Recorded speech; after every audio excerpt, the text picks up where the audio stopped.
Groot শব্দ। একইভাবে জলধি, জলধি মানে কি? যে জল ধারণ করে, এটি একটি সমাস গঠিত শব্দ। কিন্তু সমান পদ কি? জল, ধা, কি।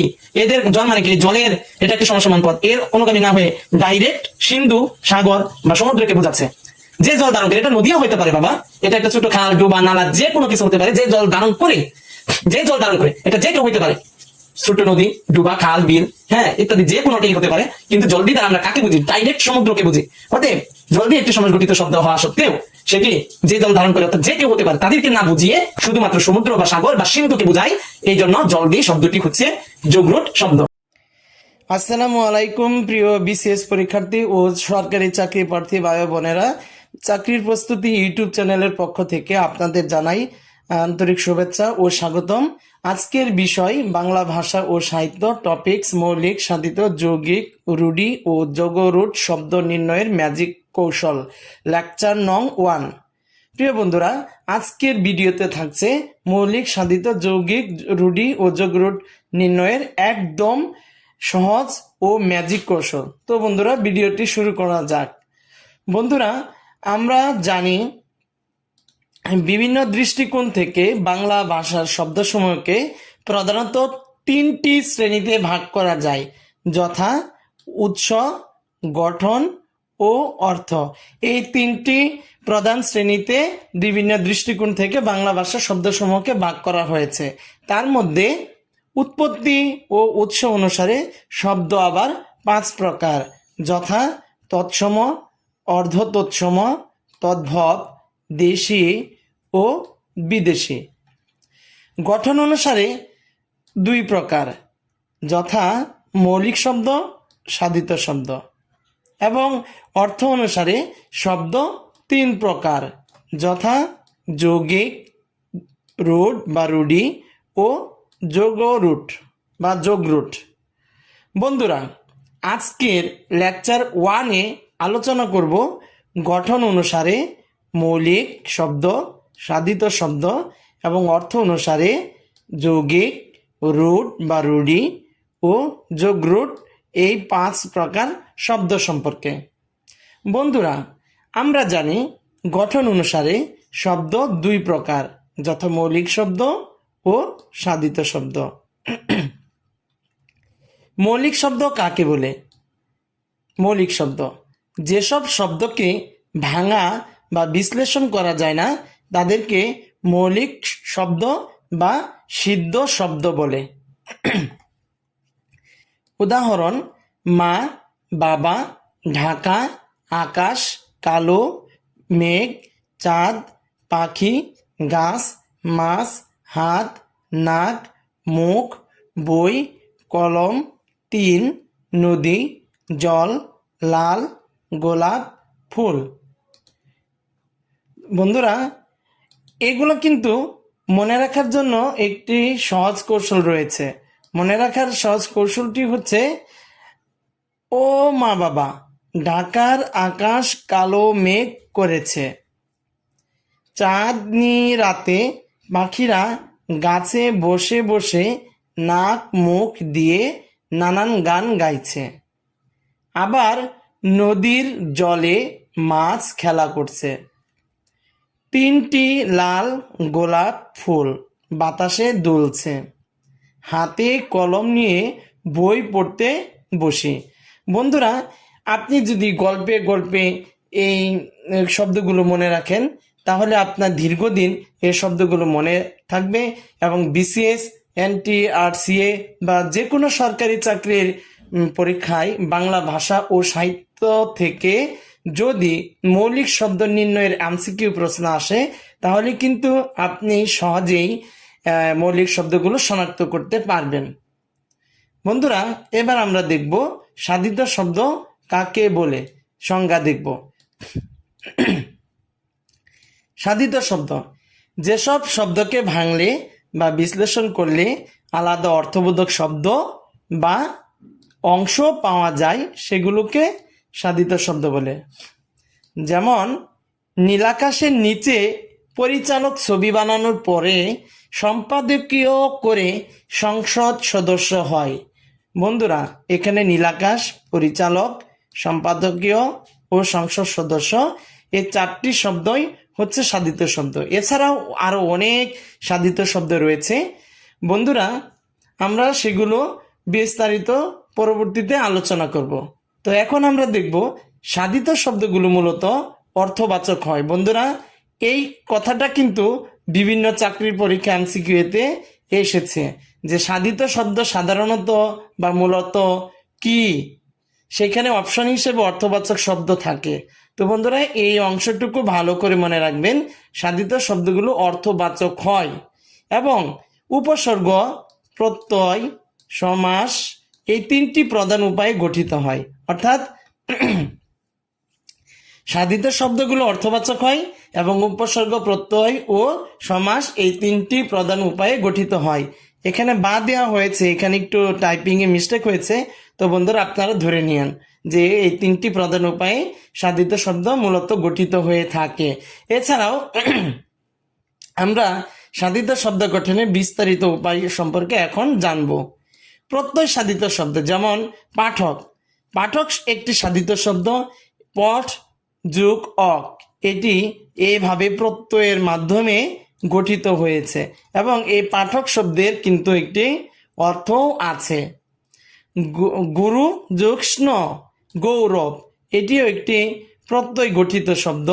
এই গৌরবেরও কিন্তু একটি অর্থ আছে। গৈ যোগ নক, গায়ক, এটিও প্রত্যয় সাধিত শব্দ, এরও কিন্তু একটি অর্থ রয়েছে। প্রশাসন যোগ ইক, প্রশাসনিক, এটিও কিন্তু একটি প্রত্যয় সাধিত শব্দ, এরও একটি অর্থ রয়েছে। দরদ যোগ রস, রসই, দরদি, এরও কিন্তু একটি অর্থ রয়েছে। তো বন্ধুরা, এই শব্দগুলো যেমন পাঠক, গৌরব, গায়ক, প্রশাসনিক, দরদি, এই শব্দগুলো কিন্তু প্রত্যয় সাধিত শব্দ বা সাধিত শব্দ ডাইরেক্ট। আপনারা যদি কোনো চাকরির পরীক্ষায় এমসিকিউ হিসেবে পাঠক, গৌরব, গায়ক, প্রশাসনিক, দরদি এগুলাকে দেখে থাকেন, তাহলে নিশ্চিতভাবে আপনি ধরে নেবেন এগুলা হচ্ছে সাধিত শব্দ, কিন্তু অথবা প্রত্যয় সাধিত শব্দ বা শুধু সাধিত শব্দ। হ্যাঁ, সাধিত শব্দগুলো উপসর্গ যুগেও গঠিত হয়। এখন আমরা দেখব উপসর্গ যুগে সাধিত শব্দগুলো কোনগুলো। নিখুঁত, এই শব্দটি একটি উপসর্গ যুগে গঠিত সাধিত শব্দ। খুঁতের পূর্বে নি উপসর্গটি যুক্ত হয়ে নিখুঁত উপসর্গ যুক্ত সাধিত শব্দটি গঠিত হয়েছে। জয়ের পূর্বে বি উপসর্গটি যুক্ত হয়ে বিজয় উপসর্গ সাধিত শব্দটি গঠিত হয়েছে। জ্ঞানের পূর্বে বি উপসর্গটি যুক্ত হয়ে বিজ্ঞান, এই উপসর্গ সাধিত শব্দটি গঠিত হয়েছে। হারের পূর্বে উপযুক্ত হয়ে উপহার উপসর্গযুক্ত সাধিত শব্দটি গঠিত হয়েছে।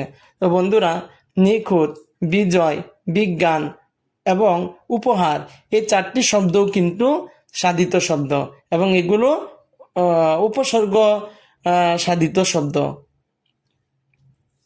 এবার আমরা দেখব সমাসের মাধ্যমে কিভাবে সাধিত শব্দগুলো গঠিত হয়। মিলের অভাব, যেমন মিলের অভাব, গরমিল, এই গরমিল শব্দটি সমাসবদ্ধ শব্দ, কিন্তু এটিও একটি সাধিত শব্দ। কারণ একে ভাঙলে আমরা কিন্তু অর্থবাচক শব্দ খুঁজে পাবো বা আলাদা আলাদা অংশ খুঁজে পাবো। তো বন্ধুরা, আপনারা কিন্তু পরীক্ষায় শব্দ সাধিত শব্দ নির্বাচনের সময় শব্দগুলোকে যদি আলাদা আলাদা অংশে ভাঙ্গা যায় বা অর্থবাচক শব্দ তৈরি করা যায়, এভাবেও কিন্তু আপনারা সহজে সাধিত শব্দ নির্ণয় করতে পারবেন। যেমন আপনি যদি এই যে নিখুঁতের বিষয়টাই ধরেন, আপনি যদি এভাবে ভাঙতে পারেন নিযুক্ষুত, নিখুঁত, অর্থাৎ শব্দটিকে কিন্তু দুটি আলাদা অংশে বিভক্ত করা গিয়েছে, অতএব আপনি তখনই কিন্তু এই নিখুঁতটাকে সাধিত শব্দ হিসেবে নির্বাচন করতে পারবেন। এছাড়াও বিজয়, আপনি যদি এইভাবে শিখেন বি যুগ জয়, এভাবে যদি আপনার প্র্যাকটিস থাকে বা আপনি বেসিক জ্ঞানটা যদি এভাবে পড়ে থাকেন, তাহলে কিন্তু আপনি এভাবেও কিন্তু সাধিত শব্দ নির্ণয় করতে পারবেন। বি যুগ জয় আমরা সংজ্ঞাতেই পড়েছি, যে সকল শব্দকে ভাঙলে বা বিশ্লেষণ করলে, এই যে দেখুন, যে সকল শব্দকে ভাঙলে বা বিশ্লেষণ করলে আলাদা অর্থবোধক শব্দ বা অংশ পাওয়া যায়, সেগুলোকে সাধিত শব্দ বলে। তো বন্ধুরা, যেহেতু এই বিজ্ঞান, উপহার, বিজয়, নিখুঁত, তারপরে পাঠক, গৌরব, গায়ক, প্রশাসনিক, দরদি, এই শব্দগুলোকে যেহেতু ভাঙা যায় বা বিশ্লেষণ করা যায় এবং করলে আলাদা অর্থবোধক শব্দ বা অংশ পাওয়া যায়, তাই এগুলো শব্দকে আপনি 100% সাধিত শব্দ হিসেবে নির্বাচন করতে পারবেন, কোনো ভুল হওয়ার কথা না। তো বন্ধুরা, একইভাবে চাঁদমুখ শব্দটি সমাস গঠিত একটি সাধিত শব্দ। নীলকণ্ঠ, যার নীলকণ্ঠ, এটিও একটি সমাস গঠিত সাধিত শব্দ। বই ও পত্র দ্বন্দ্ব সমাসের মাধ্যমে গঠিত বইপত্রটিও একটি সাধিত শব্দ। তো বন্ধুরা, এবার আমরা আরো দেখব যে সন্ধির মাধ্যমেও নাকি সাধিত শব্দ গঠিত হয়। হ্যাঁ বন্ধুরা, আপনারা আগেই শুনেছেন যে উপসর্গ, প্রত্যয় বা সমাস, এই তিনটি প্রধান উপায়ে সাধিত শব্দ গঠিত হয়। কিন্তু আমরা আরো বিস্তারিত আলোচনায় দেখব যে সন্ধি ও দ্বিরুক্তি বা যুগ্ম শব্দের মাধ্যমেও সাধিত শব্দ গঠিত হয়ে থাকে। সন্ধির মাধ্যমে যেমন বিদ্যা যোগ আলয়, বিদ্যালয়, এবং সূর্য যোগ অস্ত, সূর্যাস্ত, এই শব্দগুলো কিন্তু সাধিত শব্দ, সন্ধির মাধ্যমে গঠিত সাধিত শব্দ। এরপরে আমরা দেখব দ্বিরুক্তি বা যুগ্ম শব্দের মাধ্যমেও নাকি সাধিত শব্দগুলো গঠিত হয়ে থাকে। যেমন ফিস ফিস, ধুমাধুম, কল কল, পাখি টাকি। দ্বিরুক্তি শব্দ বলতে আমরা কি বুঝি? যে একই শব্দ দুইবার উক্ত হয়ে বা ব্যবহৃত হয়ে যে শব্দ তৈরি করে, দ্যুতনার সৃষ্টি করে, তারাই হচ্ছে দ্বিরুক্তি শব্দ বা যুগ্ম শব্দ। দ্বিরুক্তি শব্দের আরেক নাম কিন্তু যুগ্ম শব্দ। এই ফিস ফিস, ধুমাধুম, কল কল, পাখি টাকি ইত্যাদি, এগুলোও সাধিত শব্দ। কেন সাধিত শব্দ? ফিস যোগ ফিস, ফিস ফিসকে বাংলা কিন্তু পাওয়া যাবে ফিস যোগ ফিস, অর্থাৎ শব্দটিকে বাংলা বা বিশ্লেষণ করা গেল। ধুমাধুম, একইভাবে ধুমাধুম, ধুমা যোগ ধুম, এই দুটি শব্দ কিন্তু বা অংশ কিন্তু পাওয়া যাবে। তাই ধুমাধুম শব্দটি একটি সাধিত শব্দ। কলকলকে ভাঙলে কল যোগ কল, এই দুটি অংশ পাওয়া যাবে, তাই কলকল একটি সাধিত শব্দ। পাখি টাকি শব্দটিকে ভাঙলে এমনিতেই বোঝা যাচ্ছে এখানে দুটি শব্দ যুক্ত হয়েছে, অতএব এই পাখি টাকি একটি সাধিত শব্দ। আমরা সন্ধির শব্দগুলো কিন্তু সহজেই ধরতে পারবো। যেমন এই যে বিদ্যালয়, কিন্তু আমরা এমনিতে বুঝতে পারি বিদ্যা যোগ আলয়, বিদ্যালয়, বিদ্যালয়কে বাংলা এই দুটি অংশ পাওয়া গেল, এই জন্য বিদ্যালয় একটি সাধিত শব্দ। সূর্যাস্তকে বাংলা সূর্য যোগ অস্ত, এই দুটি অংশ পাওয়া গেল, তাই সূর্যাস্ত একটি সন্ধি গঠিত সাধিত শব্দ। তো বন্ধুরা, আমি মনে করি এই এই এখন আপনারা সাধিত শব্দ সম্পর্কে স্পষ্ট ধারণা অর্জন করতে পেরেছেন। তো বন্ধুরা, আপনারা ভিডিওটি যদি মনোযোগ সহকারে দেখে থাকেন তাহলে অবশ্যই সাধিত শব্দ কাকে বলে, উদাহরণ এবং এর ব্যাখ্যা বিশ্লেষণ সব বুঝতে পেরেছেন। বন্ধুরা, যদি কোনো কিছু বুঝতে আপনারা না পারেন তাহলে এই ভিডিওর কমেন্ট বক্সে লিখে জানাবেন। আমি চেষ্টা করব আপনাকে আরো গভীর বিশ্লেষণ বা ব্যাখ্যার মাধ্যমে বিষয়টি পরিষ্কার করার। বন্ধুরা, আমরা জানি শব্দার্থ অনুসারে বাংলা ভাষা শব্দসমূহকে 3 ভাগে ভাগ করা যায়।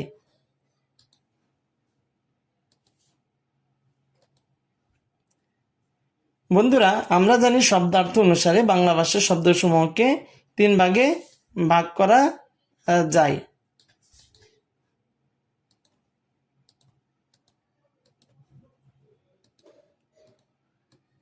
যেমন যৌগিক শব্দ, রূঢ়ি শব্দ ও যোগরূঢ় বা যোগরূঢ় শব্দ। বন্ধুরা, এখন আমরা প্রথমে জানবো যৌগিক শব্দ কাকে বলে। যৌগিক শব্দ যে সকল শব্দের ব্যুৎপত্তিগত এবং ব্যবহারিক অর্থ একই, তাদেরকে যৌগিক শব্দ বলে। অনেকেই হয়তোবা ভালো করে খেয়াল করেন না যে ব্যুৎপত্তিগত মানে কি। ব্যুৎপত্তিগত মানে হলো সর্বপ্রথম যে অর্থটিকে বোঝানোর জন্য শব্দটি সৃষ্টি করা হয়েছে সেই অর্থটি হলো ওই শব্দের ব্যুৎপত্তিগত অর্থ।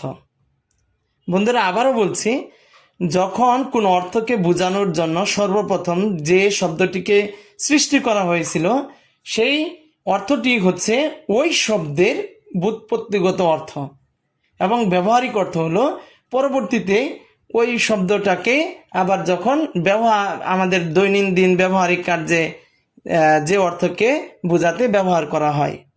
তো বন্ধুরা, আমি মনে করি আপনি ব্যুৎপত্তিগত অর্থ বা বিষয়টি বুঝে ফেলেছেন। তাহলে সংজ্ঞাটি আবার পড়া যাক। যৌগিক শব্দ যে সকল শব্দের ব্যুৎপত্তিগত অর্থ এবং ব্যবহারিক অর্থ একই, তাদেরকে যৌগিক শব্দ বলে। যেমন গায়ক, পাঠক, মধুর, মিতালি, দৌহিত্র, মেয়েলি, সাংবাদিক, কর্তব্য, বাবুয়ানা, চিকামারা, লাজুক ইত্যাদি। এই শব্দগুলোই যৌগিক শব্দ। এই শব্দগুলো কিন্তু মনে রাখার জন্য আমি একটি টেকনিক লিখে রেখেছি। যেমন দরিদ্র ছেলেটি একজন মধুর কণ্ঠের গায়ক ও পাঠক, কিন্তু বেশ লাজুক। বর্তমানে ছেলেটি বাবুয়ানা ও চিকামারা গান গেয়ে ভাইরাল। অন্যদিকে মিতালি একজন মেয়েলি সাংবাদিক, যিনি কর্তব্য পালনে পটু। বন্ধুরা, আপনি যদি এই গল্পটির মাধ্যমে শব্দগুলোকে মনে রাখেন, তাহলে বিসিএস বা যে কোনো সরকারি চাকরির পরীক্ষায় যখন বাংলা ভাষা ও সাহিত্য থেকে এরকম এমসিকিউ আসবে যে নিচের কোনটি যৌগিক শব্দ, তখন কিন্তু আপনি খুব সহজেই যৌগিক শব্দগুলো বা যৌগিক শব্দটি শনাক্ত করতে পারবেন। তো বন্ধুরা, এখন আমি একটি কার্যকরী বিষয় দেখাবো। সেটি হচ্ছে যৌগিক শব্দগুলোর ব্যুৎপত্তিগত ও ব্যবহারিক অর্থের একটি তালিকা, যাতে করে আপনার এই শব্দগুলো দীর্ঘদিন মনে থাকে। আপনি যদি এই একটি টেবিলের মাধ্যমে শব্দগুলোর ব্যুৎপত্তিগত অর্থ, ব্যবহারিক অর্থগুলো বুঝেন বা বেসিক ক্লিয়ার করেন, তাহলে আমি মনে করি এবং বিশ্বাস করি যে আপনার দীর্ঘদিন এই যৌগিক শব্দগুলো মনে থাকবে। বন্ধুরা, প্রায় পরীক্ষায় এসে থাকে যে নিচের কোনটি যৌগিক শব্দ। সেক্ষেত্রে অপশন হিসেবে যদি গায়ক থাকে, আপনি কিন্তু সহজেই বুঝতে পারবেন যদি ওই টেকনিকটা মনে রাখেন। কিন্তু তারপরেও আপনি যদি আরো ভালোভাবে মনে রাখতে চান বা বুঝতে চান, তাহলে অবশ্যই আপনার এই গায়ক শব্দের ব্যুৎপত্তিগত অর্থ ও ব্যবহারিক অর্থ দুটি জানা থাকা প্রয়োজন। আমরা এখন দেখব গায়ক শব্দের ব্যুৎপত্তিগত অর্থ কোনটি। গায়ক শব্দের ব্যুৎপত্তিগত অর্থ যে গান করে। ব্যবহারিক অর্থ গায়ক বা সঙ্গীত শিল্পী। অর্থাৎ ব্যবহারিক ও ব্যুৎপত্তিগত অর্থ একই, কেননা গায়ক দ্বারাও আমরা কিন্তু সহজে বুঝি যে গান করে, আবার এর ব্যুৎপত্তিগত অর্থ যে গান করে। অতএব গায়কের ব্যুৎপত্তিগত অর্থ ও ব্যবহারিক অর্থ একই হয়। গায়ক একটি যৌগিক শব্দ।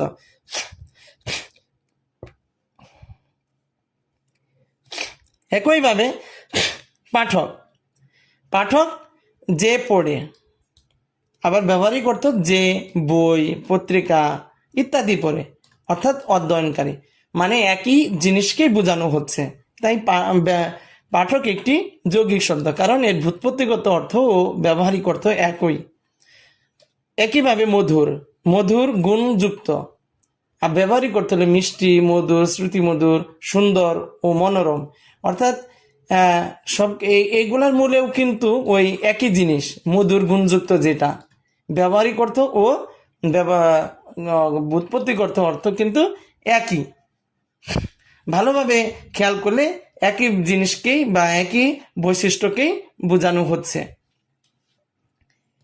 একইভাবে মিতালি মানে কি? মিত মানে কি? বন্ধু বা আপা। যোগ আলী, ভাববাচক সংস্কৃত প্রত্যয়। আলী কিন্তু একটি ভাববাচক সংস্কৃত প্রত্যয়। এটি কিন্তু বন্ধুরা ভালোভাবে খেয়াল রাখবেন। মিত মানে বন্ধু বা আপা, এবং আলী হলো একটি ভাববাচক সংস্কৃত প্রত্যয়, যার অর্থ হলো বন্ধুত্ব। এবং ব্যবহারিক দিক থেকেও এটির অর্থ বোঝায় বন্ধুত্ব, দোস্তি বা সখা, সখী ইত্যাদি। অর্থাৎ মিতালি দ্বারা একই বিষয়কে বোঝানো হচ্ছে, তাই মিতালি একটি যৌগিক শব্দ। অন্যদিকে দহিত্র মানে কি? দুহিতা মানে দুহিতা যোগ স্ন, দুহিতা মানে মেয়ে বা কন্যা, স্ন মানে অপতার্থে প্রত্যয়, মানে দুহিতার সন্তান।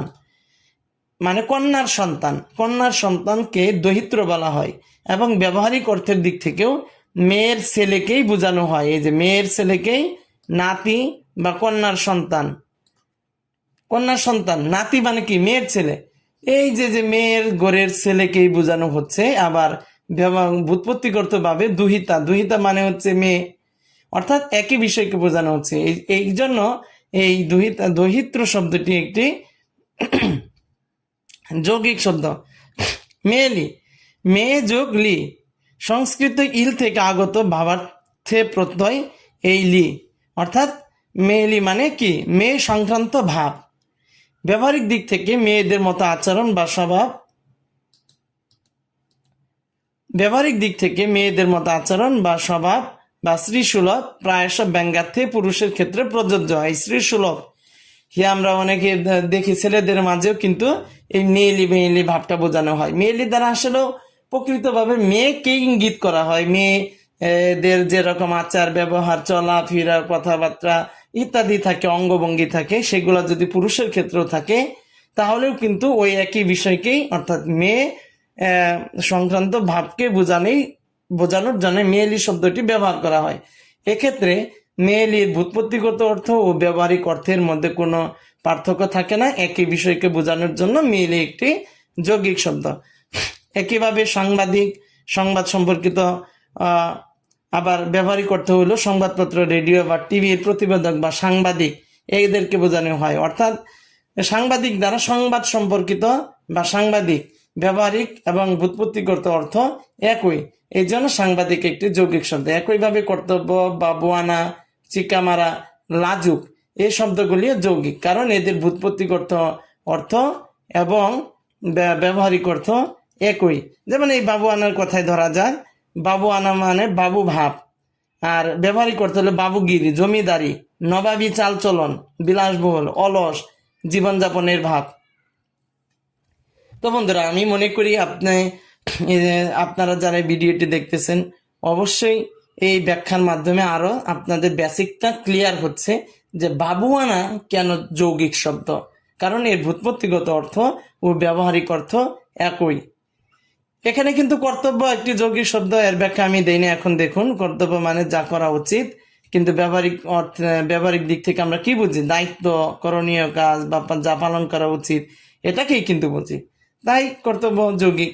অন্যদিকে চিকামারা, চিকামারা মানে কি হিন্দি চিকনা, মসৃণ বা সুন্দর থেকে উদ্ভূত, চিকা এবং মারা ক্রিয়ামূল, মারাটা কিন্তু ক্রিয়ামূল যুক্ত হয়ে গঠিত একটি শব্দ চিকামারা।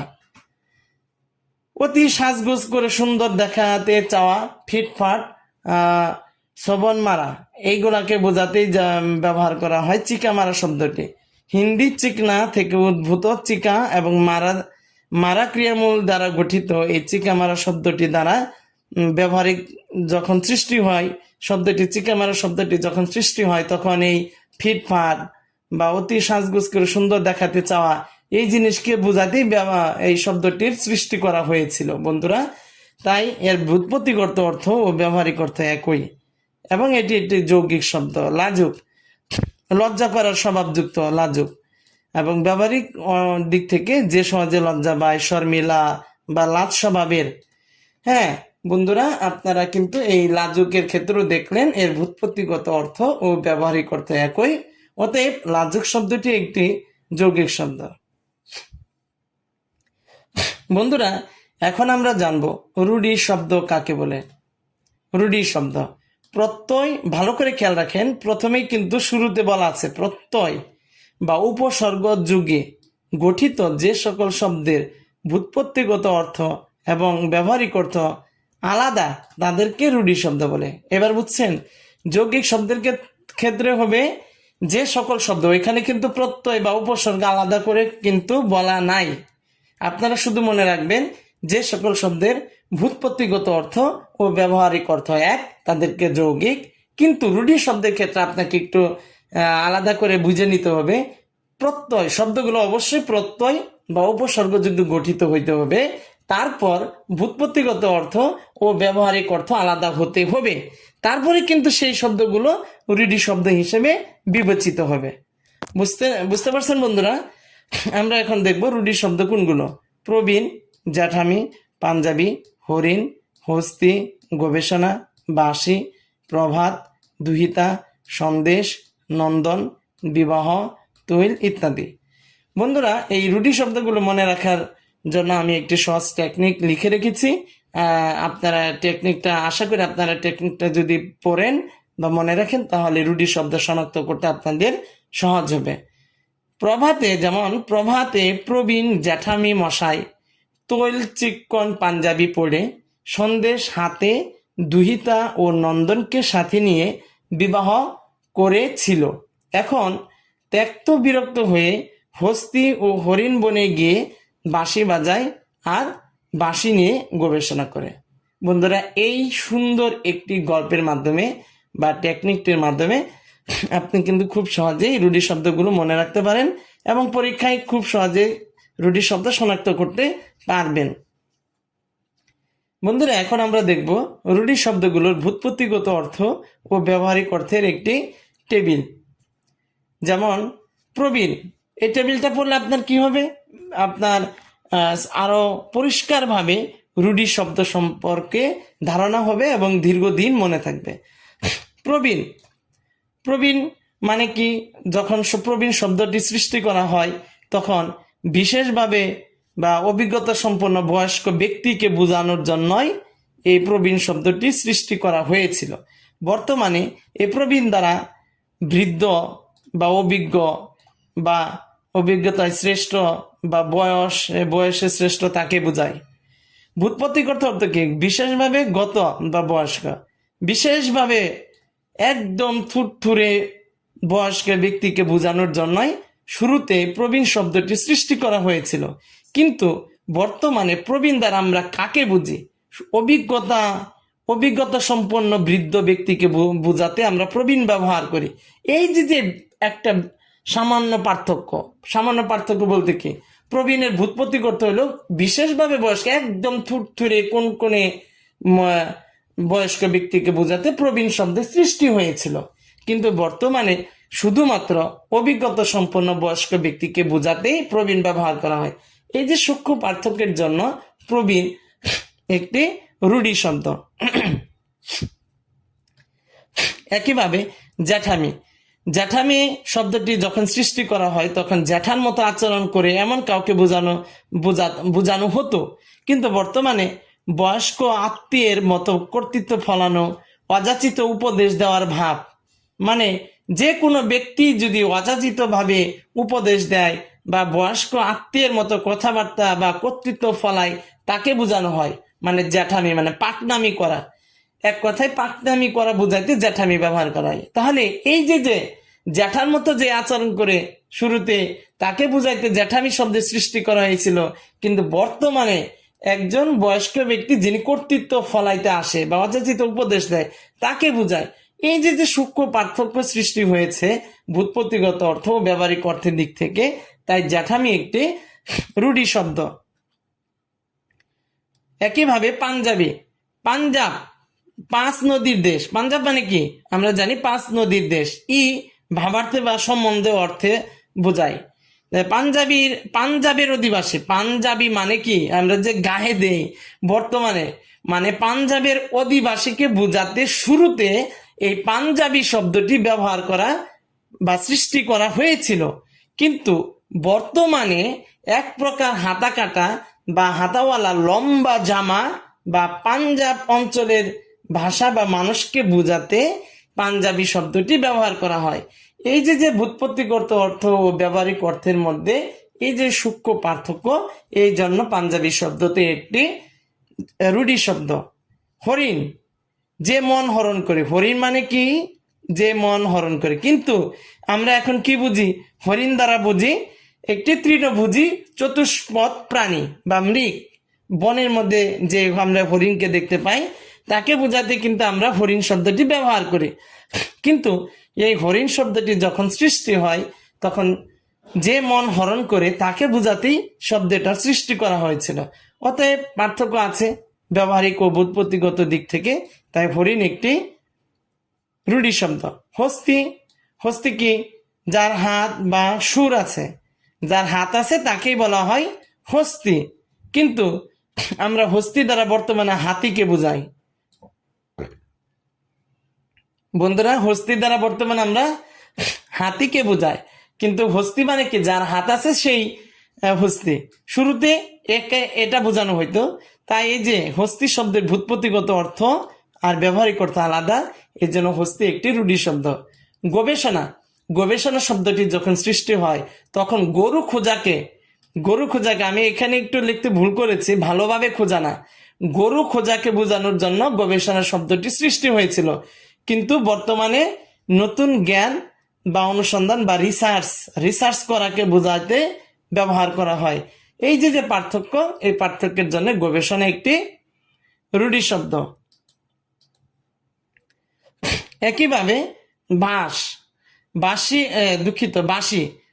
দ্বারা বাঁশের তৈরি কোনো জিনিসকে বোঝাইতে আমরা বাঁশি ব্যবহার করা হইতো। কিন্তু বর্তমানে আমরা বাঁশি দ্বারা ফু দিয়ে বাজানো বাদ্যযন্ত্র বা বংশী বা মুরলি কে বুঝাইতে ব্যবহার করে থাকি এই বাঁশি শব্দটি। এই যে ব্যুৎপত্তিগত অর্থ এবং ব্যবহারিক অর্থের মধ্যে তফাৎ, এই জন্য বাঁশি একটি রূঢ়ি শব্দ। প্রভাত মানে কি, বিশেষভাবে আলোকিত।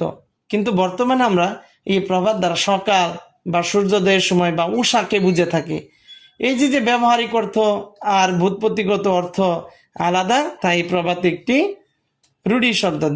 দুহিতা মানে কি, যে দহন করে। আমরা মানে দুহিতা শব্দটি যখন সৃষ্টি হয় তখন যে দহন করে, গরুর দুগ্ধ দহন করে, তাকে বুঝাইতে এই দুহিতা শব্দটি সৃষ্টি করা হয়েছিল। কিন্তু বর্তমানে আমরা ব্যবহারিক ক্ষেত্রে দুহিতা দ্বারা কন্যা বা মেয়েকে বুঝে থাকি।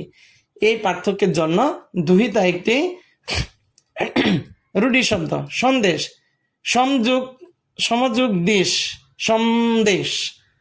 এর সাথে অযোগ হয়ে হলো সন্দেশ। সংবাদ, সন্দেশ মানে হচ্ছে সংবাদ। যখন এই সন্দেশ শব্দটি সৃষ্টি হয়েছিল তখন সংবাদ বুঝাইতে সন্দেশ শব্দের সৃষ্টি হয়েছিল। বর্তমানে এই সন্দেশ দ্বারা আমরা কি বুঝি, চিনি বা মিষ্টান্ন কোনো কিছুকে বুঝাইতে ব্যবহার করে থাকি। মিষ্টান্ন বা চিনি বুঝাইতে ব্যবহার করে থাকে। তাই একটু ব্যুৎপত্তিগত অর্থ ব্যবহারিক অর্থে পার্থক্য থাকায় সন্দেশও একটি রূঢ়ি শব্দ। একইভাবে নন্দন মানে যে আনন্দ দেয় বা নন্দন মানে যে আনন্দ দেয় বা শিল্প। নন্দন মানে আমরা শিল্পকে বুঝি বা যে আনন্দ দেয় তাকে বুঝাইতে নন্দন শব্দের সৃষ্টি হয়েছিল।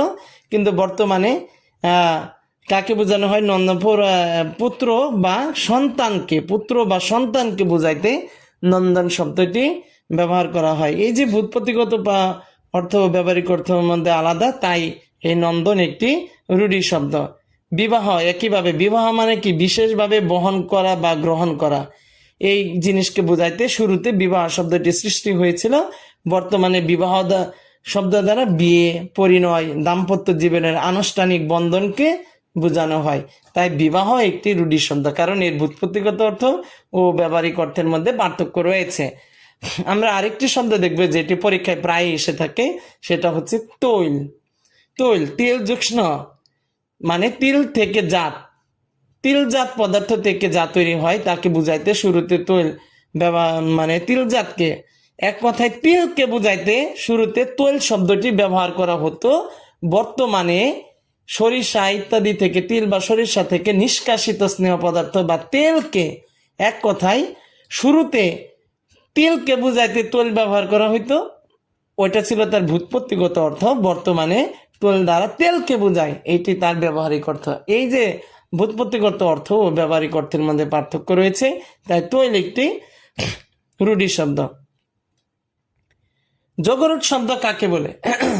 বন্ধুরা, এখন আমরা জগরুট শব্দ সম্পর্কে জেনে ফেলবো। জগরুট শব্দ, শুরুতে একটি জিনিস ভালো করে মনে রাখবেন, শুরুতে এটাতে কিন্তু বলছে সমাস দ্বারা গঠিত যে সকল শব্দের অর্থ সমস্যমান পদ বুঝেন? সমস্যমান পদ হলো যে শব্দ বা পদগুলো দ্বারা সমাস হয়, বুঝতে পারছেন? তারা হচ্ছে সমস্যমান পদ। যে সকল শব্দ বা পদ দ্বারা সমাস হয় বা সমাস গঠিত শব্দ তৈরি হয় তাদেরকে বলা হয় সমস্যমান পদ। যেমন এই নিচের একটি উদাহরণ, যেমন আদি যে জল দেয়, যে জল দেয় মানে কি জলদ। এই যে জল দেয়, এই যে জল এই দেয়, এই শব্দগুলো দ্বারাই জলদ এই শব্দটি সৃষ্টি হয়েছে। এখানে যে জল এইগুলা দেয় এগুলো অব্যয়, যে জল অব্যয়, আর এই শব্দগুলা দ্বারাই কিন্তু সমাস গঠিত হয়েছিল। এই জন্য এই যে জল এগুলা হচ্ছে সমস্যমান পদ হিসেবে ধরা যাবে। এই যে কিন্তু অব্যয়, জল এবং দেয় এগুলা হচ্ছে সমস্যমান পদ। এখন বুঝতে পারছেন তাহলে কি সমাজ দ্বারা গঠিত যে সকল শব্দের অর্থ, সমাজ দ্বারা গঠিত শব্দের অর্থটা সমস্যমান পদগুলোর অনুগামী না হয়ে অন্য বিশিষ্ট অর্থ গ্রহণ করে বা অন্য কোনো অর্থকে বোঝাতে ব্যবহৃত হয় তাদেরকে যোগ রুট শব্দ বলে। আবারও বলছি বন্ধুরা, সমাজ দ্বারা গঠিত হইতে হবে। কোন শব্দকে যোগ রুট শব্দ হইতে হইলে তাকে প্রথম শর্ত পূরণ করতে হবে। প্রথম শর্তটি কি? তাকে অবশ্যই সমাজ দ্বারা গঠিত হতে হবে। সমাজ দ্বারা গঠিত হতে হবে এমন শব্দ, বুঝতে পেরেছেন? সমাজ দ্বারা গঠিত যে সকল শব্দের অর্থ সমস্যমান পদগুলোর অনুগামী না হয়ে অন্য কোনো বিশিষ্ট অর্থকে বোঝাতে ব্যবহার করা হয় বা অন্য কোনো বিশিষ্ট অর্থকে গ্রহণ করে সেই সকল সমাস গঠিত শব্দদের যোগ রুট শব্দ বলে। আমি মনে করি আপনি এই সংজ্ঞার মাধ্যমে বিষয়টি পরিষ্কার বুঝতে পেরেছেন। যোগ রুট শব্দের উদাহরণগুলো হলো আদিত্য, জলদ, তুরঙ্গম, পঙ্কজ, রাজপুত, সরোজ, শরিত, শাখামৃগ, মহাযাত্রা, জলদি ইত্যাদি। বন্ধুরা, এই শব্দগুলো কিন্তু মনে রাখারও একটি টেকনিক রয়েছে। টেকনিকটি এখানে দেখতে পাচ্ছেন, আমি লিখেছি আদিত্য তুরঙ্গমে চড়ে, আদিত্য তুরঙ্গমে চড়ে রাজপুত ও সুরজকে সাথে নিয়ে পঙ্কজের সুরিত শাখামৃগকে হত্যা করতে জলদি দিয়ে মহাযাত্রা করলো। বন্ধুরা, আপনি যদি এই গল্পটি বা এই টেকনিকটি মনে রাখেন তাহলে আমার বিশ্বাস আপনি অবশ্যই যোগ রুট শব্দ দীর্ঘদিন মনে রাখতে পারবেন এবং পরীক্ষায় কোনো কনফিউশন ছাড়াই খুব সহজে শনাক্ত করতে পারবেন। একই সাথে যোগ রুট শব্দের সংজ্ঞাটিও আমি আশা করি আপনি বুঝেছেন। চলুন বন্ধুরা, এবার আমরা দেখব যোগ রুট শব্দের মূল অর্থ ও বিশিষ্ট অর্থের একটি তালিকা। যেমন আদিত্য, আদিত্য কিভাবে গঠিত হয়েছে? অদিতি যুষ্ণ, অদিতির সন্তান মানে মাতৃভক্তিমূলক অর্থ, কিন্তু এটি আদিত্য মানে মাতৃভক্তিমূলক অর্থ। একটি হিন্দুদের একটি পৌরাণিক কাহিনীতে আদিত্য নামের একটি মানে অদিতির সন্তানকে বুঝাইতে আমরা শুরুতে এই মানে আদিত্য শব্দ দ্বারা হিন্দু পৌরাণিক কাহিনীর অদিতির সন্তানকে বোঝানো হয়, কিন্তু বর্তমানে এটি সূর্য, এবং সূর্য কিন্তু দুইভাবে লেখা যায় বন্ধুরা, এটা একটু মনে রাখেন। এইভাবে সূর্যকে বোঝাতে ব্যবহার করা হয়। এই যে আদিত্য সমাজ দ্বারা গঠিত একটি শব্দ হওয়া সত্ত্বেও মূল শব্দ কোনটি? অদিতির সন্তান। একে না বুঝিয়ে কাকে বোঝাচ্ছে? সূর্যকে বোঝাচ্ছে। তাই আদিত্য একটি যোগ রুট শব্দ। একইভাবে জলদ একটি সমাজ গঠিত শব্দ হওয়া সত্ত্বেও যে জল দেয় তাকে না বুঝিয়ে পানি দানকারী বা মেঘকে বোঝাচ্ছে। কাকে বোঝাচ্ছে? মেঘকে বোঝাচ্ছে। যে জল দেয় তাকে না বুঝিয়ে মেঘ, যে জল দেয়, জলকে দেয় তাকে না বুঝিয়ে সরাসরি মেঘকে বোঝাচ্ছে। এটা একটি আলাদা অর্থ।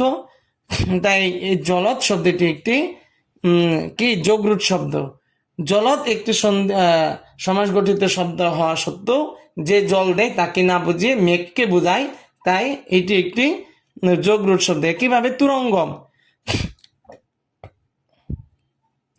তুরঙ্গম মানে কি? যে দ্রুত গমন করে। তুরঙ্গম শব্দটি একটি শুরুতে আসি, প্রথম শর্ত, তুরঙ্গম একটি সমাস গঠিত শব্দ হওয়া সত্ত্বেও যে দ্রুত গমন করে তাকে না বুঝিয়ে আমরা কাকে অন্য একটি বিশিষ্ট অর্থ ঘোড়াকে বোঝাই।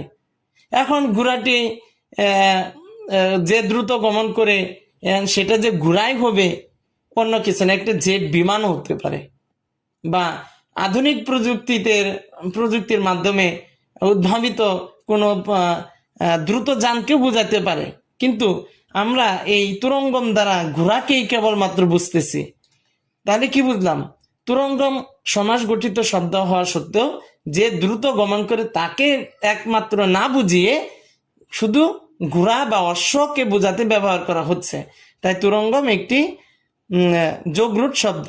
পঙ্কজ, পঙ্কজ মানে পঙ্কে জন্মে যা, যেমন শৈবাল, শালুক, পদ্ম, যারা পঙ্কে জন্মে, পাকে জন্মে যা বা পঙ্কে জন্মে যা, তারা যে কেউ হতে পারে।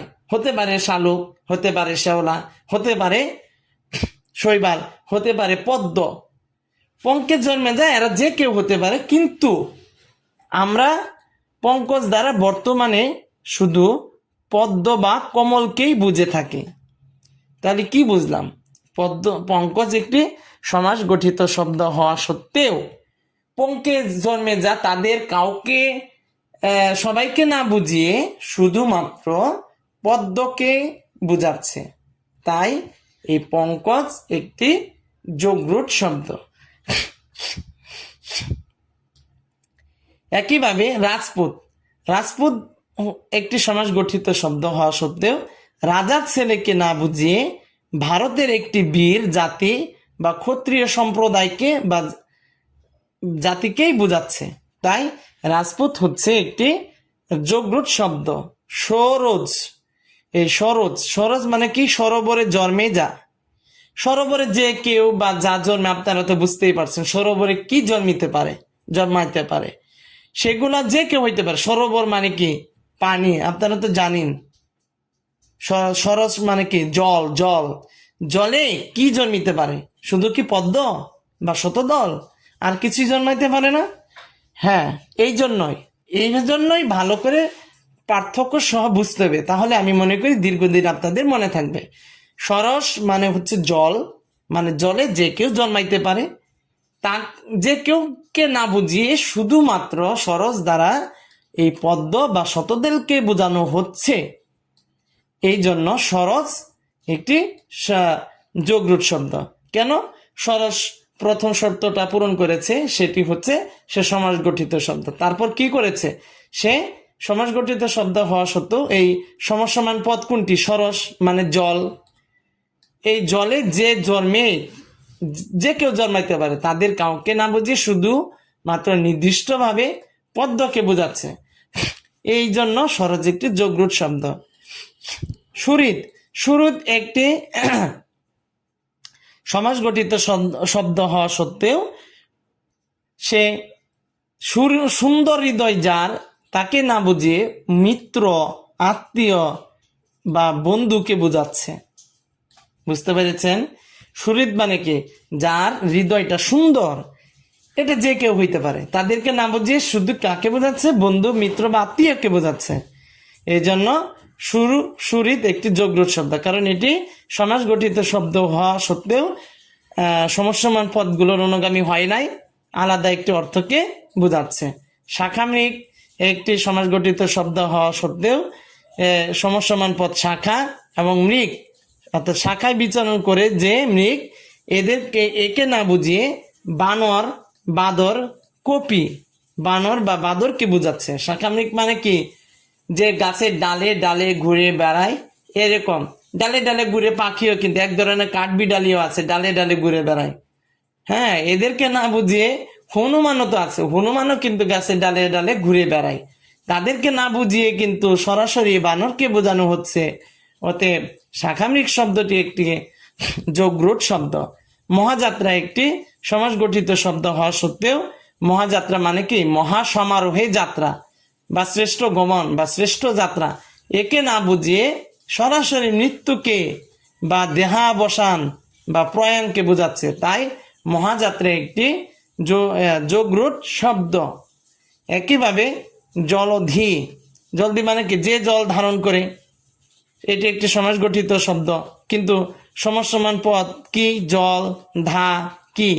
এদের জল মানে কি? জলের, এটা একটি সমসমান পদ। এর অনুগামী না হয়ে ডাইরেক্ট সিন্ধু, সাগর বা সমুদ্রকে বোঝাচ্ছে। যে জল ধারণ করে, এটা নদীও হইতে পারে বাবা, এটা একটা ছোট খাল, ডোবা, নালা, যে কোনো কিছু হতে পারে। যে জল ধারণ করে, যে জল ধারণ করে, এটা যে কেউ হইতে পারে। ছোট নদী, ডুবা, খাল, বিল, হ্যাঁ, ইত্যাদি যে কোনোটাই হতে পারে। কিন্তু জলদি দ্বারা আমরা কাকে বুঝি? ডাইরেক্ট সমুদ্রকে বুঝি। অতএব জলদি একটি সমাস গঠিত শব্দ হওয়া সত্ত্বেও সেটি যে জল ধারণ করে, অর্থাৎ যে কেউ হতে পারে, তাদেরকে না বুঝিয়ে শুধুমাত্র সমুদ্র বা সাগর বা সিন্ধুকে বোঝায়। এই জন্য জলদি শব্দটি হচ্ছে যোগরূঢ় শব্দ। তো বন্ধুরা, এই ছিল আজকের লেকচার। বন্ধুরা, আজকের লেকচার 1 কেমন লাগলো তাই এই ভিডিওর কমেন্ট বক্সে লিখে জানান, এবং পরবর্তী ভিডিও পেতে চ্যানেলটি সাবস্ক্রাইব করে পাশে থাকা বেল আইকনটি প্রেস করে আমার পাশেই থাকুন।